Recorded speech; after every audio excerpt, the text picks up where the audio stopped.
Takže Košice, asi dneska její poslední start na velké ceně Malšic.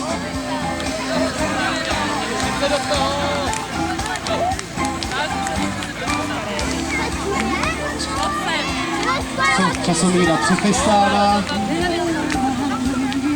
Poslední pokyny.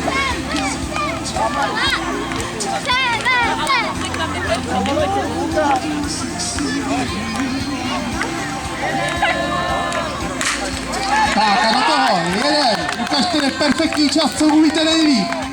Proudaři už špatně dopředu, nesmívat, co následuje. Ještě do vody. Zasáváme. Máme vodu? Máme vodu.